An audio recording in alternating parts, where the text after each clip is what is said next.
요즘 최순실 사태로 온 국민들이 분노하고 있지요. 이번 사태의 본질이 무엇입니까? 진실이 없다는 겁니다. 모든 것이 거짓됐다는 거죠.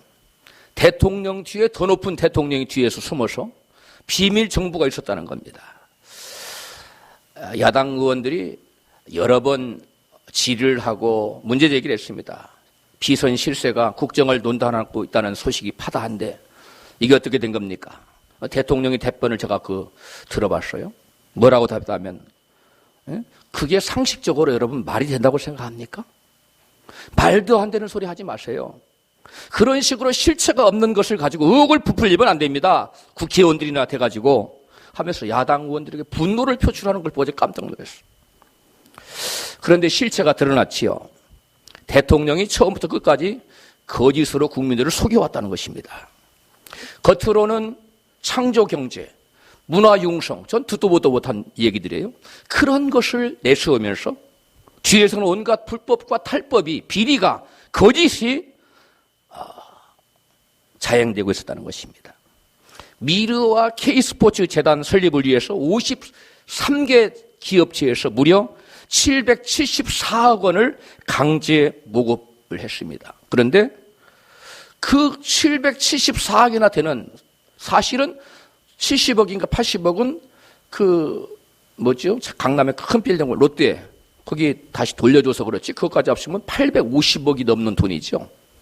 그 엄청난 돈을 모금을 했는데 최근에 검찰 수사 과정에서 관계자들을 조사해 봤더니 이 처음부터 그 돈을 모금한 목적이 그 돈 전액을 개인적으로 빼돌리려는 목적을 가지고 두 재단을 설립했다는 것입니다.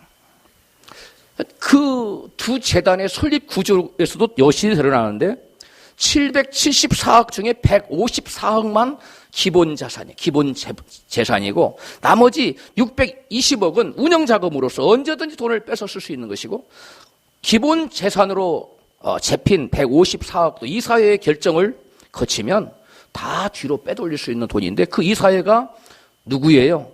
최순실 주변 사람들이에요. 그래서 그들이 한 마음으로 이거 해산하자, 아니면 쓰자, 그러면 다 날아가는 돈입니다. 기업체 총수들이 누가 돈을 내고 싶어서 냈겠느냐? 안 내면 찍히니까 어쩔 수 없이 낸 거다, 이렇게 대답을 했어요. 박정희 정권, 군사정권, 그다음에 전두환, 노태운 정권까지 그 군사정권 시절이 있었던 겁니다. 기업체 총수들을 붙여놓고 강압적으로 모금을 하는 그런 일이 있어 왔다가 김영삼 문민정부 들어서 그것이 없어졌지요. 한 번도 그런 일이 없었어요. 기업체 총수를 불러놓고 그렇게 돈을 모금하는 일이 사라졌습니다. 그런데 이것이 최근 박근혜 정부 들어서 다시금 부활했다는 거지요. 말로는 뭐라고 변명을 합니까? 우리는 강압하지 않았다, 협조를 구한 것이다, 강제 모금이 아니다. 그런데 모금에 응하지 않으면 비협조적이면 세무사찰을 강행하고 그 다음에 법정 관리를 시키고 회사를 망하게 하니까, 권력자들한테 밉보이면 회사가 존속하기 힘드니까 권력자의 눈치를 보고 불법적인 뇌물성 기부금을 내게 됐다는 거지요. 이번 사태의 뿌리가 어디에 있습니까? 최태민 씨라는 사람입니다. 이 최태민은 참으로 놀라운 사람인데 거짓에서 시작해서 거짓으로 도배를 한 사람이에요. 진실이 도대체가 없는 사람인데 자신을 원자경이라고 이름하면서 무당들의 괴수 노릇을 해요. 머리 노릇을 해요. 그래서 무당들이 값이 벌벌 떨었다는 거예요. 그 다음에 자기 자신을 미륵이라고 사칭을 합니다. 그리고 박근혜 그 대통령 딸을 만나면서는 자기가 대한예수교 장로의 그 종합 측에 가서 10만 원 그 당시 주고 안수를 불법적으로 받아요. 10만 원 오늘따라 빠지면 약 1,000만 원에 해당하는 엄청난 돈입니다. 그 안수를 준 목사도 이게 사기꾼이지만 그 목사한테를 불법으로 받아가지고 목사를 사칭하고 다녀요. 그러고 나서 대한 구국 선교단, 나라를 구하겠다는 선교단을, 그 사람은 참 웃기지요. 거짓 덩어리가 나라를 구하겠다 구국 선교단을 만들어가지고 그 당시에 기업체로부터 엄청난 돈을 갈취합니다. 그리고 5번의 이혼을 해요. 6명의 부인을 가지고 있습니다. 7개의 이름을 가지고 있어요, 이 사람. 7번 이름을 계속 이름을 바꿔가며 사용합니다. 우리말에 그 친구를 알려면 그 사람을 알려면 누구를 알아야 된다고 그랬어요? 네, 친구를 보면 안다고 그랬어요. 이 최태민이라는 사람과 그 딸과 대를 이어서 친분을 가져온 이 박근혜 대통령의 이 거짓된 정체성이 여기 드러나지 않는가, 이렇게 볼 수가 있는 대목입니다. 오늘 본문에서 예수님께서는 모든 거짓은 무엇으로부터 비롯됐다고 말씀하고 있습니까? 마귀로부터. 오늘 본문 요한복음 8장 44절 읽습니다. 시작. 너희는 너희 아비 마귀에게서 났으니 너희 아비의 욕심을 너희도 행하고자 하느니라. 진리가 그 속에 없으므로 진리에 서지 못하고 거짓을 말할 때마다 제 것으로 말하나니 이는 저가 거짓말장이요 거짓의 아비가 되었음이니라. 아멘. 누가 거짓의 아비라고 말하고 있습니까? 마귀가 거짓의 아비라는 겁니다. 그러므로 너희들은 마귀에게서 났으니 마귀가 하는 일을 너희도 하고자 하는도다. 즉 너희는 왜 지금 거짓을 행하고자 한다는 거예요? 마귀에게서 났기 때문에. 쉽게 얘기하면 마귀 자식이기 때문에 마귀처럼 맨날 거짓된 일을 하고 불법을 행하고자 한다는 것입니다. 이번에 이 미르 재단의 미르라는 뜻이 여러분 우리나라 말이에요. 순수한 우리나라 말 잘 모르고 있죠. 저도 처음 알았어요. 미르라는 뜻이 우리나라 말로 우리나라 순수한 어른 말인데 무슨 말인지 아세요? 드래곤이에요. 용.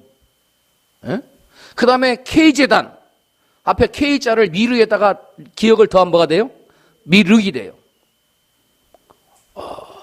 이게 흥미로운 점이 하나 있어요. 흥미로운 점은 프리메이슨의 하부 구조가 뭐죠? 일루미나이트죠. 이 일루미나이트가 기다리는 메시아가 있어요. 그들이 기다리는 메시아가 뭐냐면 호루스예요. 호루스인데 이 호루스를 부르는 명칭 중에 하나가 메이트레야라는 그 명칭이에요. 메리테아라는 거는 우리나라 번역하면 미륵이에요. 미륵. 그들이 기다리는 메시아 호루스가 누구라고요? 미륵을 기다리고 있어요. 그들도.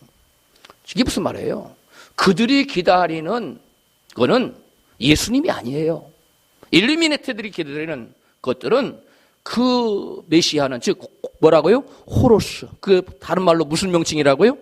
메이트리아. 그게 무슨 뜻이라고요? 미륵. 그들도 미륵을 기다리고 있어요. 우리나라 불교 신앙에서 일탈된 것이 그 부처 다음으로 미륵이라는 자가 와서 돌을 닦고 그 다음에 미륵에서 중생을 구제한다는 것이 미륵 사상이에요. 그런데 이게 놀라운 게 이게 우리나라에만 있는 게 아니라는, 저도 이것을 보고 이 기사를 보고 깜짝 놀랐는데요. 일루미나티들이 기다리는 그 적그리스도와 우리나라 사람, 동양 사람들도 기다리는 이 미륵 사상이 본질적으로 그 본체를 가니까 누구다? 적그리스도라는 거예요. 누구라고요? 적그리스도를 기다리고 있다는 거예요. 그런 걸 볼 때 스스로 내가 곧 미륵이다 라고 미륵을 자처했던 최태민은 무엇의 교주입니까? 사이비 종교의 교주라는 거지요. 그 다음에 최순실은 거기에 후계자였고 박근혜 대통령은 거기에 신도였다는 겁니다. 사교에 빠진 거죠. 광고회사를 강탈 시도를 수사하고 있는 검찰 수사 과정에 드러난 건데 안종범 전 수석이 뭐라고 대답했느냐? 에? 왜 광고회사를 뺏으려고 했느냐? 대통령이 지시사항이다. 왜 강제 모금했느냐? 대통령 지시사항이다. 우리는 거기에 복종했을 뿐이다. 이렇게 지금 대답을 하고 있다는 겁니다. 이런 모든 불법과 비리와 거짓이 난무하는 그 원인이 어디에 있습니까? 오늘 본문의 예수님께서는 거짓의 아비인 마귀의 욕심 때문이라고 가르쳐주고 있어요. 요한복음 8장 44절 시작. 너희는 너희 아비 마귀에게서 났으니 너희 아비의 욕심을 너희도 행하고자 하느니라. 아멘. 본문의 예수님께서는 누가 마귀의 종인지 누가 죄의 종인지를 분명히 말씀해주고 계세요. 요한복음 8장 34절 5절입니다. 같이 읽어요. 시작. 예수께서 대답하시되 진실로 진실로 너희에게 이르노니 죄를 범하는 자마다 죄의 종이라. 그 다음에 종은 영원히 집에 거하지 못하되 이 아들은 영원히 거하나니. 이 종은 누구의 종을 말하는 거예요? 죄의 종을 말하는 겁니다. 마귀의 종을 말하는 거예요. 죄의 종은 영원히 집, 어떤 집을 말하는 거예요? 하늘나라에 있는 집을 말하는 거예요. 하늘나라 못 들어간다는 겁니다. 에? 누가 죄의 종이라고 말씀하고 있어요? 죄를 짓는 자들, 죄를 습관적으로 짓는 자들로 하여금 그런 자들은 죄의 종이라는 거예요. 그리고 그런 습관적으로 죄를 짓는 죄의 종들은 하나님 나라에 들어가지 못한다고 말씀하고 있어요. 야고보 사도는 마귀가 가져다는 욕심이 사람들로 하여금 죄를 짓게 한다고, 왜 사람이 죄를 짓는 이유를 가르쳐주고 있어요. 야고보서 1장 14절로 15절입니다. 시작. 오직 각 사람이 시험을 받는 것은 자기 욕심에 끌려 미혹됨이니 욕심이 잉태한 즉 죄를 낳고 죄가 장성한 즉 사망을 낳느니라. 아멘. 여기 보면 왜 사람이 시험 받아? 왜 시험을 받는, 왜 시험에 떨어지느냐? 마귀가 가져다주는 무엇에 미혹된 거예요? 욕심. 마귀가 사람 속에 욕심을 가져다 주면 사람들은 거기 미혹돼 가지고 욕심을 받아들여. 마귀의 미혹을 받아들이면 마음속에 욕심이 잉태돼요. 욕심이 잉태하면 뭘 낳고? 죄를 낳습니다. 죄가 무럭무럭 커지면 뭘 낳아요? 사망을 낳습니다. 이 사망은 지옥을 말하는 거예요. 여러분, 사람이 마귀 욕심에 미혹되어서 마귀의 종이 되면 죄를 지어 죄의 종이 되고, 죄의 종이 되면 그 결과 무엇에 이르게 된다고요? 사망에 이르는 결과를 가져온다는 겁니다. 그렇다면 사람이 마귀의 종, 죄의 종이 되지 않으려면 어떻게 해야 될까요? 본문 요한복음 8장 31절 2절에 쓰면 우리에게 그 비결을 가르쳐주고 있습니다. 같이 읽어요. 시작. 그러므로 예수께서 자기를 믿은 유대인들에게 이르시되 너희가 내 말에 거하면 참 내 제자가 되고 진리를 알지니 진리가 너희를 자유케 하리라. 아멘. 여기 보면 예수님께서는 진리를 알아야 어떻게 된다? 자유케 된다 말씀하고 있어요. 무엇으로부터의 자유를 말할까요? 죄와 저주와 사망으로부터 자유를 말하는 거예요. 여러분, 죄와 저주와 사망에 묶여있기를 원합니까? 죄와 저주와 사망에 풀려서 자유케 되기를 원합니까? 자유케 되기를 원하지요. 그런데 누가 자유케 된다는 거예요? 진리를 모르는 자는 계속 마귀에게 묶여있어요. 그래서 죄에게 질질 끌려다니는 죄의 종이 되는 거예요. 그래서 죄의 저주 가운데 산다는 거예요. 그래서 결과는 여러분 사망이 이른다는 거예요. 그러나 진리를 아는 자는 진리가 너희를 뭐하게 하리라? 자유케 하리라. 할렐루야. 우리 옆에 계신 분의 진리를 아는 자가 되십니다. 할렐루야. 왜냐? 진리를 알지 못하고는 죄의 종에서 노예남을 받을 수 있습니까? 죄의 살수에서 풀려날 자가 있습니까? 아무도 없습니다. 그럼 누가 진리를 알게 된다고 말씀하고 있어요? 요한복음 8장 31절 현대인의 성경에 보면 잘 드러나 있어요. 같이 읽어요. 시작. 그래서 예수님이 자기를 믿는 유대인들에게 말씀하셨다. 너희는 내 말대로 살면 참으로 내 제자가 되고 진리를 알게 될 것이며 그 진리가 너희를 자유롭게 할 것이다. 아멘. 누가 진리를 알게 될 것이라고요? 제자가 된 사람. 내 제자가 되어 진리를 알게 될 것이며 그랬잖아요. 따라서 한번 하세요. 내 제자가 되어 진리를 알게 될 것이며. 그러면 주님의 제자가 되지 않은 사람은 진리를 알아요, 몰라요? 몰라요. 진리를 모르면 뭐가 돼버려요? 죄의 종이 되는 겁니다. 죄에서 자유케 되려면 뭘 알아야 돼요? 진리를 알아야 돼요. 진리를 알아야만 여러분 우리는 자유케 된다는 거예요. 그런데 우리 어떻게 하면 진리를 알아냐? 따라합시다. 제자가 될 때. 뭐가 될 때요? 제자가 돼야만 진리를 안다는 거예요. 우리 옆에 계신 분에게 당신은 예수님의 제자입니까? 물어봐요. 그 대답도 한번 해보세요. 물어봤으면 대답도 해야 될 거 아니에요? 예수님의 제자만 뭘 알 수 있어요? 진리를 알 수 있어요. 진리를 아는 자만 뭐 하게 돼요? 자유케 돼요. 무엇으로부터? 죄로부터, 죄의 저주로부터, 죄의 싹신 사망으로부터 자유케 돼요.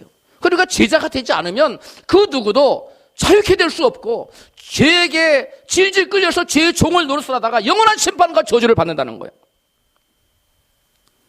그럼 누가 주님의 참된 제자가 될 수 있을까요? 우리 이것 지난주에 3가지 알아봤지요? 누가 주님의 제자가 될 수 있을까? 세 가지 조건을 지난주에 살펴봐. 이어서 오늘 나머지 세 가지를 살펴보고자 합니다. 오늘 본문 요한복음 8장 31절에 그 네 번째 조건, 예수님의 제자가 되는 네 번째 조건이 나와 있습니다. 시작. 너희가 내 말에 거하면 참 내 제자가 되고, 그 다음에 이거는 개역 성경이에요. 근데 현대인의 성경 시작. 너희가 내 말대로 살면 참으로 내 제자가 되어. 아멘. 개역 성경에서는 내 말에 거하면이라고 번역했고, 현대인의 성경에서는 내 말대로 살면이라고 번역 조금씩 다르지요. 이 내 말에 거하면이라는 말은 무슨 말입니까? 너희가 말씀 안에서 살아간다. 그런 뜻이에요. 즉, 너희가 어떤 자가 될 때 제자가 된다는 거예요. 말씀에 순종하는 삶을 살아가는 자가 주님의 제자가 된다는 거예요. 그러므로 네 번째 주님의 제자가 되는 조건은 뭐라고요? 말씀에 순종하는 삶을 살아가는 것이 곧 주님의 제자라는 것이에요. 여러분, 주님의 내 말에 거하면 참 내 제자가 된다. 이것은 말씀을 지키고 순종하며 사는 자가 곧 제자라는 거예요. 다시 말하면 말씀을 지키는 자는 곧 주님의 뭐고? 제자고, 제자는 곧 뭘 지켜요? 주님의 말씀을 지킨다는 거예요. 그러므로 나는 아무리 제자입니다라고 외쳐도 내가 하나님의 말씀을 지키지 않으면 제자인 것입니까? 아닙니까? 아니죠.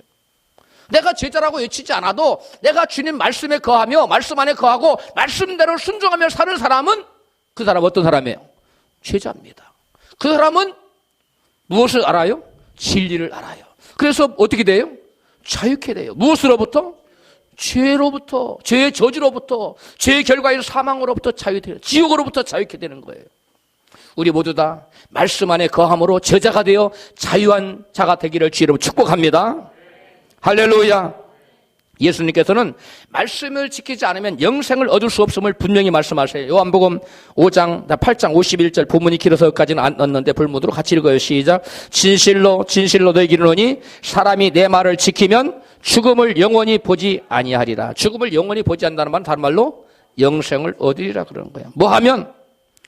내 말을 지키면. 하나님의 말씀을 순종하여 사는 사람은 영원히 죽음을 보지 않는다는, 영생을 얻게 된다는 겁니다. 이 말씀을 지키지 않고는 뭐가 될 수 없을 뿐더러 제자가 될 수 없을 뿐더러 구원도 영생도 뭐 할 수 없다? 얻을 수가 없다는 말씀이에요. 또한 예수님께서는 예수님 말씀을 따르는 자 곧 순종하는 자가 구원 얻고 생명을 얻게 된다고 말씀하세요. 요한복음 8장 12절이죠. 같이 읽어요. 시작. 예수께서 또 일러 가라사대 때 나는 세상의 빛이니 나를 따르는 자는 어두움에 다니지 아니하고 생명의 빛을 얻으리라. 아멘. 여기서 보니까 누가 생명의 빛을 얻어요? 나를 따르는 자. 그러면 나를 따르는 자가 무슨 의미인지 우리 알아야 됩니다. 렐스키라고 하는 성경 주경학자는 예수를 따른다는 이 말이 무엇을 해석하고 있느냐? 뭐라고 해석하고 있냐면 이렇게 해석하고, 잘 들어보세요. 예수를 따른다는 말씀은 예수를 믿고 신뢰하는 것이며 예수의 모습을 내면에 지니는 것을 의미한다. 더 나아가 우리가 예수 안에 있고 예수께서 우리 안에 있는 연합 상태를 전제로 하는 말이다 라고 돼 있어요. 이 사람이 이렇게 해석을 했어요. 주경학자가. 이게 무슨 말이냐면 주님을 따르려면 그 전제로 내가 주님과 뭐 하지 않으면 안 된다? 연합하지 않으면 안 된다는 거예요. 내가 주님과 하나 될 때, 다른 말로 바울은 이 연합을 뭐라고 얘기했어요? 주님과 내가 연합된 것을 바울은 뭐라고 얘기했어요? 한마디로 믿음이라고 그랬어요. 즉 주님을 진정으로 믿는 자는 주님과 연합된 자고, 주님과 연합된 자는 자동적으로 누구의 발자취를 따라간다? 주님을 발자취를 따라간다는 거예요. 그래서 주님과 연합되지 않는 자, 즉 주님을 온전히 믿지 않는 자는 주님의 발자취를 따라가요, 안 따라가요? 안 따라가요. 양은 목자 앞에 가면 줄줄 따라가요. 근데 염소는 안 따라와요. 염소는 뒤에서 때리고 몰아야 앞에 가요. 온 지구상의 모든 동물은 뒤에 따라오는 것은 하나예요. 뭡니까? 양만 따라와요. 다른 건 다 몰아야 돼요. 앞으로 가야 돼요. 뒤에 채찍으로 몰아요. 소도 몰고요. 다 몰아요. 근데 뭔만 따라와요? 양만. 우리 모두 다 양이 됩시다. 구원받은 성도 제자가 양이에요. 그래 말씀을 따라가는 거예요. 주님과 연합이 돼서 그 양은 목자의 음성을 듣고 그 음성대로 따라가는 거예요. 우리 옆에 계신 분이 양이 됩시다. 양이 다른 말로 뭐예요? 믿는 자예요. 다른 말로 뭐예요? 오늘 말로 말하면, 오늘 설교로 말하면 제자예요. 제자는 주님의 음성을 들어요. 그리고 그 음성에 순종해요. 그리고 그 음성에 따라가요. 그러나 염소는 안 따라가요. 지 생각대로 해요. 그러다가 늑대와 이리를 만나죠. 여러분, 제자가 된다는 말이나 예수를 믿는다는 말은 같은 의미라는 것을 사도행전 2장 41절에서 우리가 알 수 있어요. 같이 읽어요. 시작. 그 말을 받은 사람들은 세례를 받음에 이날의 제자의 수가 3,000이나 더하더라. 이 말씀을 보면 말씀을 믿고 믿음의 표인 세례를 받은 사람들은 뭐라고 일컬어지고 있어요? 제자다 이렇게 일컬어져요. 세례를 받은 사람, 말씀 받았어요. 말씀 받았어요. 그리고 그 말씀 믿었어요. 그리고 믿음의 표인 세례를 받았어요. 그 사람들은 제자라고 얘기하고 있는 거예요. 그래서 제자가 제자훈련 코스 1, 2, 3 이렇게 받아야 제자가 되는 게 아니고 말씀을 받고 내가 정작 예수를 믿어요. 그래서 그 믿음의 표로 만천하에 하나님 앞에 천사들 앞에 마귀들 앞에 사람 앞에 나는 예수를 믿는 사람입니다. 나는 예수님의 제자라고 표를 받는 것이 뭐예요? 세례예요. 그것을 받은 사람은 하나님 뭐라고 인정한다고요? 제자다. 성경에 나와 있어. 세례를 받는. 따라서 믿고 세례를 받은 자는 구원을 받을 것이요. 그러니까 믿고 세례를 받는 것은 세례는 뭐예요? 무엇의 표시입니까? 믿음의 표시예요. 믿고 세례를 받는 거니까. 그러니까 안 믿고 물속에 들어갔다 나와 세례를 받았다, 침례를 받았다. 아무 의미가 없어요. 그러면 여러분 십자가에 달린 오른편 강도, 왼편일 수도 있고 그 편의상 오른편 강도라고 합시다. 오른편 강도는 세례 받은 겁니까? 안 받은 겁니까? 안 받았어요? 받았다는 얘기도 나오고 안 받았다. 어느 게 진짜요? 받았어요? 안 받았어요? 믿고 세례를 받은 자는 뭘 받으리라? 구원. 그 강도가 구원 받았어요? 못 받았어요? 받았어요? 못 받았어요? 받았어요. 예수님, 네가 오늘 밤에 나와 함께 낙원에 있으리라. 구원 받았어요. 그러면 믿고 뭘 받은 자는, 세례를 받는 자는 뭘 받는다 그랬는데, 구원을 받는다 그랬는데, 이 사람 그 구원 받았는데 우리가 보는 눈에 보이는 세례는 안 받았네. 근데 이 사람은 세례를 사실은 받은 거예요, 안 받은 거예요? 받은 거예요. 이 세례는 뭐냐면 나의 옛사람을 죽인 것을 말해요. 할렐루야. 여러분 로마서 6장에서 그것을 설명하고 있어요. 같이 읽어요. 로마서 6장 3절부터 시작. 무릇 그리스도 예수 합하여 세례를 받은 우리는 그의 죽으심과 합하여 세례받은 줄을 알지 못하느냐. 그러므로 우리가 그의 죽으심과 합하여 세례를 받음으로 그와 함께 장사되었나니 우리 옛사람이 예수와 함께 십자가에 못 박힌 것은 죄의 몸이 멸하여 다시는 우리가 죄에게 종노릇하지 아니하리 함이니 이는 옛사람이 죽은 자가 죄에서 벗어나 의롭다 하심을 얻었음이니라. 아멘. 여기서 말하면 바울이 말하는, 성경이 말하는 세례는 무엇을 의미하는 거예요? 내가 누구와 함께? 그리스도와 함께 어디에 못 박혀요? 십자가에. 나의 누가? 옛사람. 나의 옛사람. 그 나의 옛사람 뭡니까? 죄를 사랑하는 옛사람, 세상을 사랑하는 옛사람, 주님보다 돈을 더 사랑하는 옛사람, 그 옛사람, 정욕을 더 사랑하는 옛사람, 이 옛사람을 십자가에 못 박은 사람은 그리스도와 함께 뭘 받은 거다? 세례를 받은 거라는 거예요. 할렐루야. 여러분, 이러한 진정한 마음의 세례를 받은 사람, 이런 사람이 여러분 믿는 사람이고 그런 사람이 주님의 제자인 줄로 믿습니다. 여러분, 그러면 이 세례를 우리가 왜 받아야 됩니까? 세례란 단지 물속에만 들어갔다 나온 것이 아니라 죄에 대하여 죽어버렸어요. 나의 사람이 죽었어요. 그래서 죄에 반응합니까? 안 합니까? 반응하지 않습니다. 더 이상 무슨 노릇도 하지 않아요. 죄의 종노릇을 하지 않는다는 겁니다. 이게 세례받은 사람이에요. 여러분 가슴에 손을 얹고 나는 진정 세례받은 사람인가? 사람들 앞에서 세례를 받을 수 있어요. 그러나 하나님 인정하신 세례를 받았느냐 이거. 나의 옛사람이 죽어서 끊임없이 동일한 죄를 계속 유혹을 받아서 동일한 죄를 반복하고 있는 사람은 세례받은 사람이 아니에요. 어쩌다 죄에 대해서 특별한 경이 넘어졌다. 그러나 회개하고 이런 사람은 세례를 받은 사람이지만 동일한 죄를 죄에게 끌려서 욕심에 끌려서 정욕에 끌려서 동일한 죄를 반복하고 있는 사람은 여러분 이건 세례받은 사람이 아니에요. 세례받은 사람은 뭐에 대해 죽었다? 죄에 대해 죽었다. 뭐 노릇하지 않는다? 종 노릇하지 않아요. 무슨 종? 마귀의 종. 죄의 종 노릇하지 않아요. 할렐루야.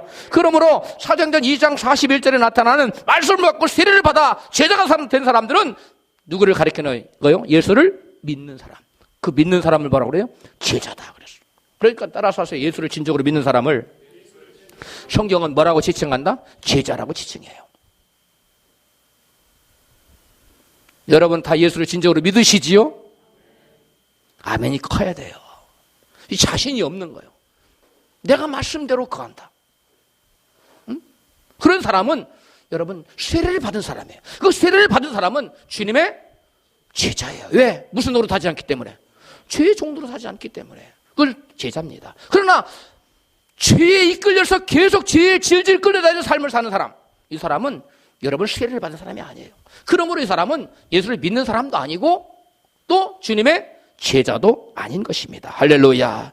여러분, 그래서 예수님이 순종치 않는 자는 믿는 자도 아니고 제자도 아니라고 말씀해요. 요한복음 3장 36절입니다. 시작. 아들을 믿는 자는 영생이 있고 아들을 순종치 아니하는 자는 영생을 보지 못하고 도리어 하나님의 진노가 그 위에 머물러 있느니라. 아들을 믿는 자는 뭐가 있는데? 영생이 있는데, 아들을 순종치 않는 자는 뭘 보지 못해요? 영생을 보지. 그러니까 믿는 자는 곧 무엇을 말하는 거예요? 순종하는 자를 말하는 거예요. 믿는 자는 뭐 하는 자라고요? 순종하는 자. 죄에게 반응하지 않는 자. 죄에 글들 끌려다니지 않는 자. 이 사람이 믿는 자입니다. 이 믿는 자가 곧 사도행전 2장 41절에 의하면 뭐예요? 주님의 제자래. 그날에 믿는 자, 그 제자가 3천이나 더했다. 할렐루야. 그러므로 주님의 제자가 되는 네 번째 조건은 뭐예요? 말씀에 순종하는 삶을 사는 사람. 이 사람이 바로 주님의 제자가 되는 네 번째 조건에 합하는 사람인 것입니다. 이제는 제자가 되는 다섯 번째 조건을 살펴보겠습니다. 본문 우리 저기에는 안 실었는데요. 원래 실으려다가 뒤에다가 실을 공간이 없어 안 실었어요. 요한복음 13장 34절로 35절에 같이 읽어요. 시작. 새 계명을 너희에게 주노니 서로 사랑하라. 내가 너희를 사랑한 것 같이 너희도 서로 사랑하라. 너희가 서로 사랑하면 이로써 모든 사람이 너희가 내 제자인 줄 알리라. 아멘. 여기 보니까 재미난 표현을 하셨어요. 예수님께서. 너희가 서로 사랑하면 모든 사람이, 사람이란 사람, 모든 사람들이 다 너희가 누군 줄 안다? 너희가 내 제자인 줄 안다는 거예요. 자, 우리가 서로 사랑하게 될 때 사람들이 저 사람 예수님이 제자네? 이거 뭘 보고 알게 될까요? 우리가 제자인 줄, 우리가 서로 사랑할 때 저 사람 예수님의 제자구나 이렇게 알게 되는 이유가 어디 있을까요? 왜 그래요? 우리가 형제를 사랑하는 것을 보고 사람들은 저 사람 예수 믿는 사람이네. 저 사람은 주님의 제자네. 이렇게 사람들이 인식한다는 거, 알아차린다는 거예요. 그 이유가 어디 있을까요? 그것을 갈라디아서 5장 6절에서 바울은 우리에게 설명해 주고 있어요. 현대인의 성경을 읽어요. 시작. 그리스도 예수님 안에서는 할례를 받고 안 받고는 것은 문제가 아니라 사랑으로 표현되는 믿음만이 중요합니다. 여기 보니까 믿음은 뭘로 표현된다? 사랑으로 표현된다. 믿음은 뭘로 표현된다고요? 사랑으로. 그러므로 믿음은 반드시 속성상 뭘로 표현돼요? 사랑으로 표현된다는 거예요. 그러므로 사람들은 우리의 사랑의 행위를 보면 우리의 뭘 보는 거예요? 우리의 믿음을 보는 겁니다. 할렐루야. 그럼 우리의 믿음을 보여줄 수 있는 겁니까? 없는 겁니까? 우리의 믿음은 보여줄 수 있는 거예요. 가슴을 칼로 째고 내 안에 믿음이 딱 보여주는 것이 아니라 우리가 우리의 행동인데 어떤 행동? 사랑의 행동. 이웃을 사랑하는 사랑의 행동은 곧 믿음을 뭐 하는 거예요? 드러내는 거예요. 그래서 사람들은 우리의 뭘 보고 사랑의 행동을 보고 그것을 뭘로 여기고 믿음으로 여기고 저 사람이 누구의 제자네? 예수님의 제자네. 이렇게 안다는 겁니다. 예수님이 그런 표현을 하신 거예요. 할렐루야. 그러므로 여러분 우리가 서로 사랑한다는 것은 우리가 뭐 하고 있다는 거야? 주님을 믿고 있다는 증거요. 누구의 제자라는 겁니까? 예수님의 제자라는 의미를 담고 있어요. 그래서 예수께서 말씀하시기를 너희가 서로 사랑하면 이로써 모든 사람이 너희가 내 제자인 줄 알게 될 것이다. 이렇게 말씀을 하신 겁니다. 할렐루야. 그러므로 여러분 주변 사람들에게 물어보세요. 나를 볼 때 주님의 제자인 것 같이 보이냐고. 응? 모든 사람이 안다고 그랬어요. 그의 삶을 보니까 이기적이야. 자기만 생각해. 그리고 그 주변 사람이 그 사람 보고 저 사람 예수님이 제자네. 그럴 수 있어요? 그럴 수 없는 거죠. 근데 저 사람 보니까 이렇게 기도도 많이 안 한 것 같고 그런데 보니까 굉장히 헌신적이고 자기중심적이 아니고 이타적이고 상대방을 먼저 챙기고 상대방을 배려하는 그런 삶을 사네. 그러면 그 사람은 사람들이 볼 때 뭘 본 거예요? 사랑을 본 거죠. 사랑을 보면서 그 사람 안에 있는 뭘 본 겁니까? 믿음을 본 거예요. 그러면서 그 사람을 보고 이 사람 예수님의 뭐다? 제자다. 이렇게 인정이 된다는 거예요. 할렐루야. 여러분 하나님만 보시는 게 아니에요. 천사도 보고 마귀도 봐요. 사람도 봐요. 우리의 삶이 우리의 삶이 사랑에 근거한 삶이냐, 이기적인 것이냐, 탐욕적인 것이냐, 자기중심적인 것이냐, 우리는 나 자신을 봐야 돼요. 예수님 설명했어요. 네가 제자인 것을 네가 하는 것이 아니라 주변 사람이 안다는 거예요. 우리의 무엇을 보고? 행동을 보고. 우리가 이타적인 삶, 남을 사랑하는 삶을 살면 사람들이 저 사람 예수 믿는 사람답다. 나도 저 사람처럼 예수 믿고 싶다. 근데 어떤 사람은 예수를 믿는다고 하는데 삶을 보니까 큰 자기중심이야. 자기밖에 몰라. 응? 예수 믿는 사람은 콩 한 조각도 나눠 먹어요. 할렐루야. 남을 배려해. 응? 근데 제자가 되지 않은 사람은, 탐욕적인 사람은 잔뜩 쌓아놓고도 남에게 베풀 줄 몰라. 베풀며 삽시다. 응? 주는 자가 받는 자보다 뭐하다 그랬어요? 더 복되다 그랬어요. 이게 예수의 제자예요. 남의 것을 뺏으려고 하지 마세요. 세상 사람이에요. 내게 있는 것을 적은 것이라도 남에게 베풀고 도와주려고 하세요. 할렐루야. 이게 예수 믿는 사람, 이게 제자예요. 예수님 분명히 말씀하셨어요. 너희가 너희의 삶을 어떻게 사느냐에 따라 세상의 모든 사람이 나의 제자인 거, 너희가 나의 제자인 거 알 것이다. 이렇게 말씀했어요. 여러분, 제자라는 말은 곧 뭐예요? 믿음의 사람이란 말이에요. 따라서 믿음 없이는 뭘 받을 수 없어요? 구원을 받을 수 없잖아요. 뭐가 되지 않고서는, 또한 제자가 되지 않고서는 역시 뭘 받을 수 없어요? 구원 받을 수 없어요. 왜? 믿는다는 말이나 또 제자가 된다는 말은 무슨 말이기 때문에? 같은 말이에요. 다른 표현이에요. 똑같아요. 예수님 믿는 무리다, 제자의 무리다, 똑같아요. 그러나 예수님의 제자로서 살지 않으면 그 사람은 믿음의 사람이 아닌 거예요.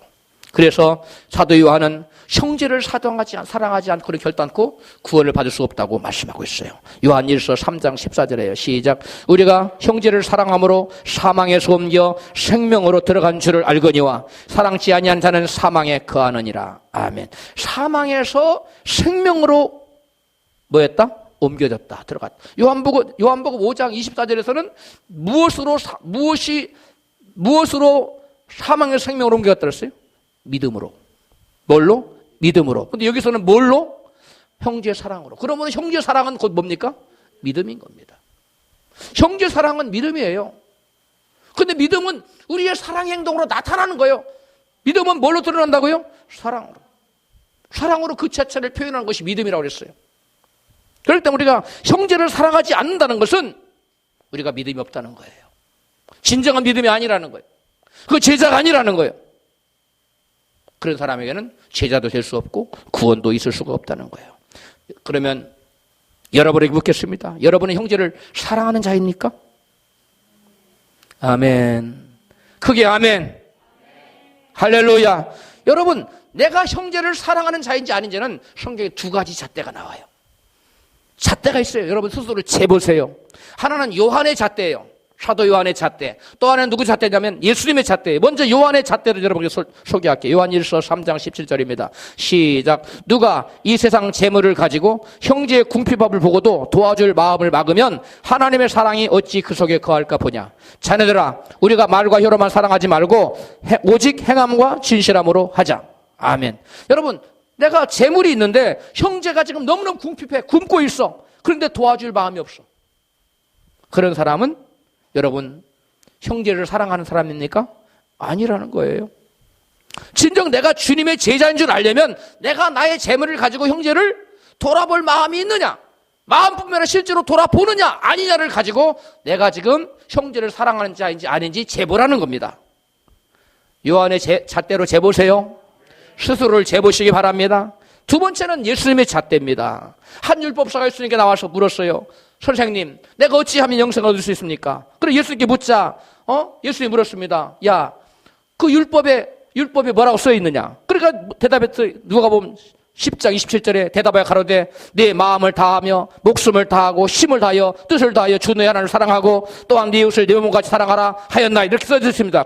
예수님이 그래? 그러면 네 말대로 그 옳은 말씀인데 네가 하나님을 사랑하고 네 이웃을 사랑해. 그러면 영생을 얻을 거야. 이렇게 대답했어요. 그러니까 이 율법사가 또 자기를 옳게 보이려고 또 이런 질문을 합니다. 그러면 내 이웃을 사랑하라고 내 이웃이 누굽니까? 이렇게 물어봐요. 그러니까 예수님께서 한 비유로 이렇게 말씀을 증거합니다. 누가복음 10장 30절이에요. 같이 읽어요. 시작. 어떤 사람이 예루살렘에서 여리고로 내려가다가 강도를 만나매 강도들이 그 옷을 벗기고 때려 거반 죽은 것을 버리고 갔더라.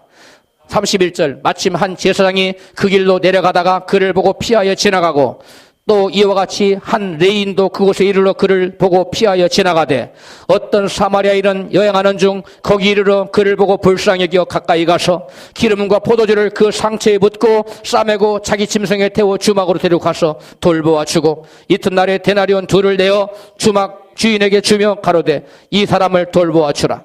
부비가 더 들면 내가 돌아올 때에 갚으리라 하였으니 네 의견에는 이 세 사람 중에 누가 강도 만난 자의 이웃이 되겠느냐. 아멘. 이 세 사람은 누구를 말하는 겁니까? 한 제사장, 또 하나는 한 레인, 또 하나는 한 소마리아 사람. 이런 사람이에요.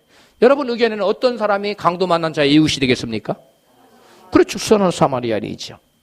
그러면 이 말씀에 나타난 세 사람 둘이 중에는 선한 사마리아인이 예수님의 누구예요? 제자입니다. 이웃을 사랑하는 사람이에요. 그렇다면 오늘날 누가 강도 만난 자의 이웃입니까? 오늘날 누가 강도 만난 자며 또 강도 만난 자의 이웃은 누굽니까? 오늘날 누가 강도 만난 자입니까? 실제로 강도 만난 자도 있겠죠. 그러나 여기서는 그런 의미를 말하는 게 아니죠. 누가 강도 만난 자입니까? 여기서 강도는 원수 마귀를 의미해요. 원수 악한 마귀에게 붙들려서 옷이 벗겼어요. 응? 옷을 벗겼어요. 하나님의 자녀의 신분에서 하나님의 자녀의 죄를 져서 옷을 벗기고 죄의 옷을 입었죠. 마귀가 자녀 됐어요. 때려서 그만 죽게 만들었어요. 피가 철철 흐르고 고통을 주었어요. 마귀에게 붙들린 사람, 하나님을 알지 못한 사람, 예수 믿지 못한 사람은 마귀에게 붙들려서 마귀가 주는 마음의 염려, 근심, 걱정, 불안, 초조, 시기, 질투, 미움, 막 원망이 가득해요. 마음이 불안해요. 밤에는 잠이 안 와요. 남이 미워요. 용서하는 마음이 없어요. 그런 마음의 고통이 있어요. 그 다음에 가정엔 파탄되고 마음은 불안하고 부부간에는 싸우고 자녀들은 탈선하고 몸은 병들고 사업은 부도나고 되는 일이 없네. 이게 여러분 강도 만난 자예요. 마귀를 알지 못, 하나님 알지 못한 마귀에게 붙들려서 마귀에게 고통을 당하는 자. 이게 바로 오늘날 현대의 강도 만난 자입니다. 할렐루야. 우리 주변에 이런 사람 많아요, 적어요? 적지 않습니다. 이런 사람들을 대하는 사람들의 태도는 세 가지 중에 하나라는 거예요. 그냥 지나가. 하나는 피해서 도망가. 하나는 다가가. 어떤 사람이 돼야 되겠어요? 다가가는 사람들.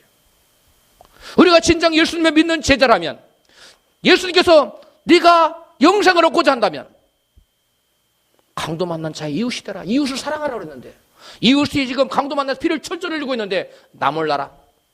네가 강도에게 만나 죽건 말건 너하고 나하고 무슨 상관이냐.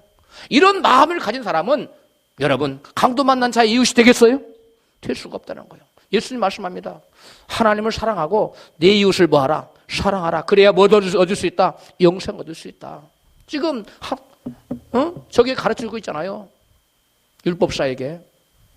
우리가 말로만 사랑이 아니라 우리 주변에 이러한 고통을 예수님 모르기 때문에 얼마나 많은 사람들이 고통을 당합니까? 여러분 똑같이 돈이 없어요. 예수를 믿는 사람은 그 돈 없는 것 때문에 고통당하지 않습니다. 그러나 예수를 안 믿는 사람은 돈 없는 것이 엄청 고통해. 곧 똑같이 질병에 걸려서도 예수를 안 믿는 사람은 그것 때문에 너무 고통스럽지만 예수를 믿는 사람은 여러분 그 질병 때문에 그렇게 고통스러워하지 않아요. 저는 10년 동안 질병으로 고통을 당한 사람이에요. 그런 죽어가는 가운데서도 기쁨이 있고 감사가 있었어요. 할렐루야. 그러면 그런 고통 당하는 자들 우리는 가만 방치해둬야 되겠어요? 가서 예수 이름을 뭐 해야 돼요? 증거하고 그를 불러서 주막으로, 즉 교회로, 주막 주인은 예수님을 상징한다고 할 수 있어요. 예수님께 인도해야 될 줄로 믿습니다. 이것이 여러분 강도 만난 자의 이웃이에요. 강도 만난 자의 이웃 누굽니까? 선한 사마리아인처럼 우리 주변에 예수를 모르고 죄악 가운데 마귀에게 붙들려서 죄를 짓고 온갖 고통 중에 신음하는 사람들을 불러서 예수께로 인도하는 사람, 교회로 데리고 오는 사람, 그 사람이 바로 예수님의 참된 제자인 줄로 믿습니다. 여러분 강도 만난 자를 사랑하는 사람은 나 자신만의 행복을 추구하며 살지 않아요.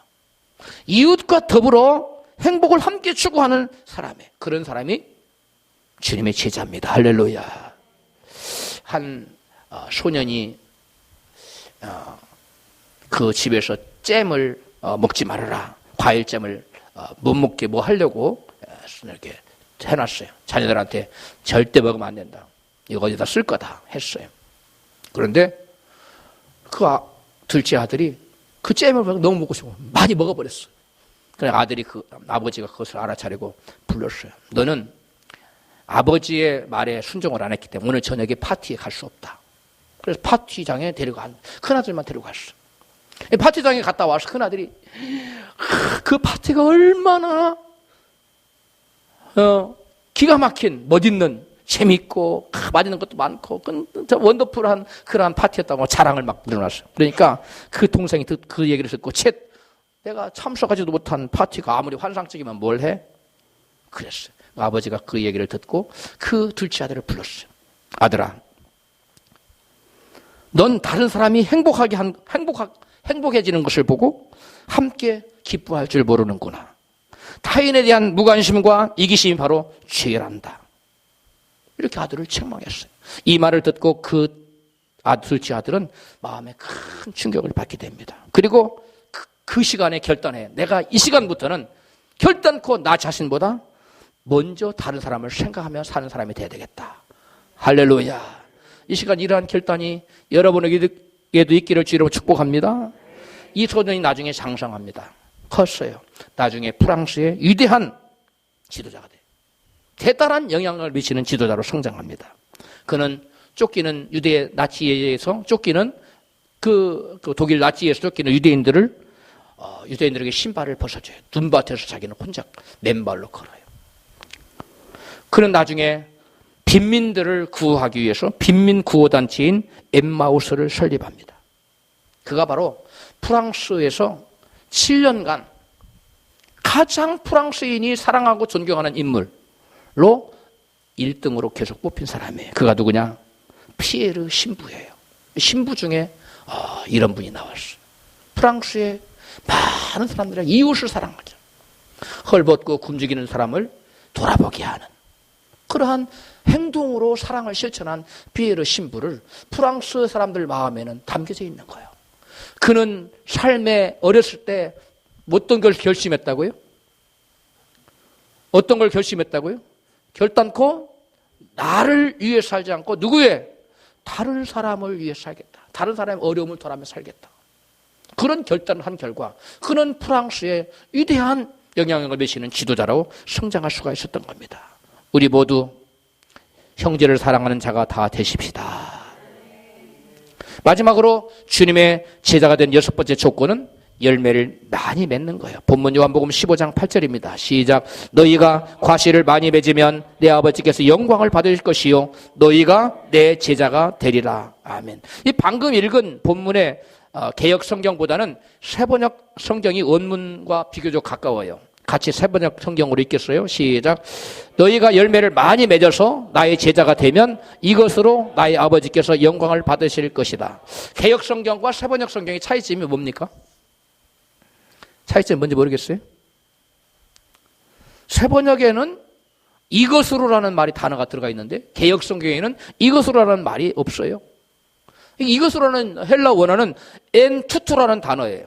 그런데 이게 무슨 말이에요? 이것으로 아버지께 영광을 받으신다고 했는데 이것으로가 가리키는 게 뭐예요? 이것으로 세번역 성경 다시 읽어봐요. 시작. 너희가 열매를 많이 맺어서 나의 제자가 되면 이것으로 나의 아버지께 영광을 받으실 것이다. 그럼 이것으로 나의 아버지께서 영광을 받으실 이것이 뭐예요? 이것이 가리키는 게 뭐예요? 이것으로 그 앞에를 잘 봐요. 너희가 열매를 많이 맺어서 나의 제자가 되면 두 개지요. 두 가지 다예요. 그러므로 열매를 맺는 것과 제자가 되는 것 두 가지를 가리켜요. 이것으로가 뭐하고 뭐하라고요? 열매를 맺는 것과 제자가 되는. 이거 제 책에도 제가 이거 써놨어요. 너희가 그러고도 성공할 줄 아는데 제가 이거 설명해놨어요. 이것으로 가리키는 게 뭐라고요? 두 가지. 하나는 열매를 맺는 것, 또 하나는 제자가 되는 것. 따라서 열매를 맺는 것과 제자가 되는 것은 뗄래야 뗄 수 있어요, 없어요? 없어요. 열매를 맺는 것과 제자가 되는 것은 같은 거라는 거예요. 둘 다는 동일하게 하나님께 뭘 돌릴 수 있어요? 영광을 돌릴 수 있다는 거예요. 할렐루야. 그러니까 제자 되는 것과 열매를 맺는 것은 전혀 불가분의 관계가 아니에요. 내가 제자가 됐다는 것은 뭐가 나타나고 있어요? 열매가 나타나고 있고, 열매가 나타난 사람은 곧 뭐가 됐다는 거예요? 제자가 됐다는 거예요. 그 얘기가 그 얘기예요. 할렐루야. 예수님께서는 우리가 과실을 많이 맺으면 뭐가 된다고요? 주님의 제자가 된다. 여기 말씀하시는 과실은 곧 무엇을 의미해요? 열매를 의미하는데 성경에 여러 종류의 열매를 말씀하고 있어요. 세례요한은 어떤 열매를 말씀하고 있습니까? 회개에 합당한 열매, 또 좋은 열매. 어디 나옵니까? 마태복음 3장 8절로 10절에 나와요. 시작. 그러므로 회개에 합당한 열매를 맺고 속으로 아브라함이 우리 조상이라 생각지 말라. 이미 도끼가 나무 뿌리에 놓였으니 좋은 열매 맺지 아니하는 나무보다 찍어 불에 던지우리라. 아멘. 세례 요한이 말하는 회개에 합당한 열매는 뭐냐면 좋은 열매예요. 회개를 했으면 말로만 회개가 아니라 실제로 그의 삶이 죄에서 뭐 해야 돼요? 돌아서야 돼요. 더 이상 죄에 발을 담고 있으면 회개한 겁니까? 이건 회개하지 않은 사람이에요. 우리는 진정으로 회개하는 사람이 되어서 죄에서 완전히 발을 빼고 죄에서 완전히 돌아서는 사람이 다 되십시다. 할렐루야. 이게 제자예요. 그 다음에 예수께서는 무슨 열매를 말씀합니까? 아름다운 열매를 말씀해. 마태복음 7장 19절 시작. 아름다운 열매를 맺지 않은 나무마다 찍혀 불에 던지우느니라. 아름다운 열매가 여기서 무엇을 말합니까? 하나님 말씀에 아버지 뜻대로 행하는 것이 뜻대로 행하는 자를 아름다운 열매라고 말해요. 나더러 주여 주여 하는 자마다 다 천국에 갈 것이 아니라 다만 하늘에 계신 내 아버지의 뜻대로 행하는 자라야 천국에 들어가리라고 말씀했잖아요. 이거 하나님 뜻대로 행하는 것이 뭐냐면 뭐예요? 아름다운 열매예요. 즉 하나님 말씀에 순종하는 사는 삶. 이것이 여러분 아름다운 열매. 이 아름다운 열매를 다 맺으시기를 주를 축복해요. 이런 아름다운 열매를 맺지 않으면 제자가 아니에요. 그 다음에 사도 바울은 성령의 열매와 빛의 열매를 언급하고 있어요. 갈라디아서 5장 22절 시작. 오직 성령의 열매는 사랑과 희락과 화평과 오래 참음과 자비와 양선과 충성과 온유와 절제니 이 같은 것을 금지할 법이 없느니라. 그러면 여기다 오직 성령의 열매는 내가 진짜 성령의 열매 사랑과 희락과 화평과 오래 참음과 자비와 양선과 충성과 온유와 절제 이런 열매를 맺었느냐. 여기 오직 성령의 열매는 자리에다 자기 이름을 내고 오직 누구는 자기 이름을 넣어서 읽어요. 시작. 안 읽는 사람은 또 뭐예요? 같이 시작. 오직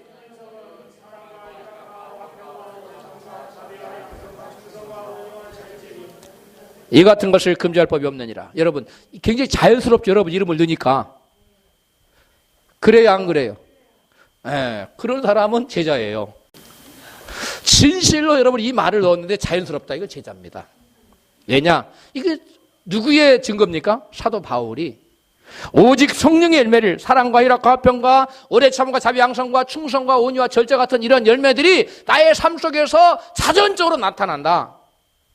그건 제자예요. 근데 내가 예수를 믿는다고 교회를 20년 다니고 30년, 50년 다녔는데 이런 열매가 없다. 당신은 이렇게 사랑이 없고 메말랐어요. 당신은 이렇게 이기적이에요.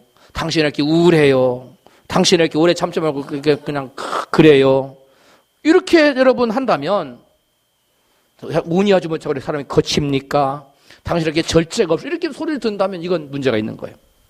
그 다음에 또 하나의 열매를 바울은 얘기해요. 에베소 5장 9절입니다. 시작. 빛의 열매는 모든 착함과 의로움과 진실함에 있느니라.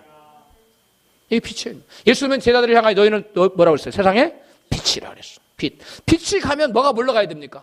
어둠이 물러가야 돼요. 근데 빛이 뭐냐? 빛의 열매는 착함. 그 다음에 뭐요? 의로움. 그 다음에 뭐요? 진실함. 여기다가 또 빛의 열매 여러분을 넣어봐요. 여러분 이름은 시작. 김경규는 모든 착함과 의로움과 진실함에 있느니라. 할렐루야. 자연스러워요? 자연스러운 줄로 믿습니다.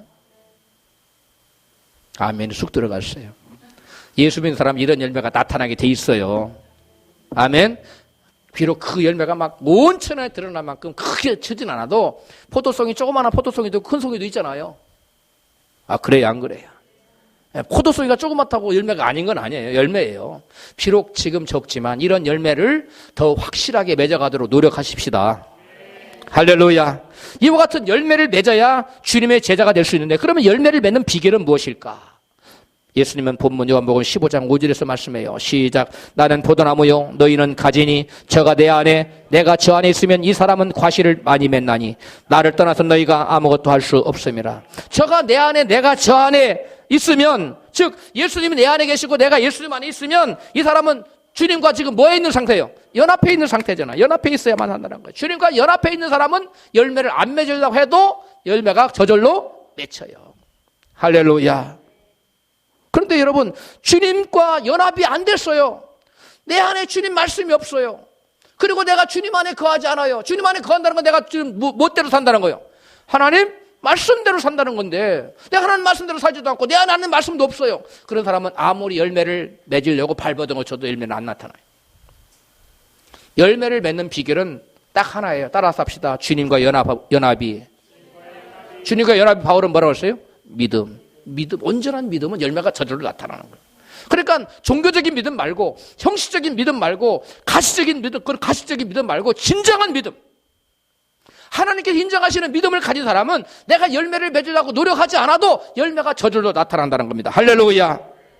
여러분, 내 안에, 주님이 내 안에 계셔야 돼요. 주님이 내 안에 어떻게 계셔요? 말씀으로 계세요. 할렐루야. 주님이 내 안에 어떻게 계세요? 성령으로 계세요. 할렐루야. 그래서 주의 말씀이 내 안에 딱 많이 무장하고 있는 사람은 어떤 중대한 결정을 해야 될 때 주의 말씀이 떠올라요. 또 성령께서 내게 말씀하시고 감동하세요. 그래서 인도를 받을 수가 있어요. 그래서 제자로서의 삶을 살 수가 있는 겁니다. 그러므로 말씀을 등한히 해야 되겠어요? 가까이 해야 되겠어요? 많이 들어야 돼요. 자꾸 듣다 보면 내어지고 자기도 모르게 입술도 나와지고 또 그 말씀이 나의 삶을, 나의 발걸음을 주장해서 말씀대로 살게 되는 저와 여러분 될 수가 있는 겁니다. 할렐루야. 말씀을 정리합니다. 예수님의 제자가 되는 네 번째 조건은 뭐라고 했어요? 말씀에 순종하는 삶을 사는 겁니다. 다섯 번째 조건은 뭡니까? 형제를 사랑하는 것입니다. 여섯 번째 조건은 뭡니까? 열매를 많이 맺는 것입니다. 우리 모두 이러한 제자의 조건에 합당한 삶을 살아감으로 하나님께 영광 돌리고 우리 모두 영생과 구원을 얻기를 주의 이름으로 축원합니다.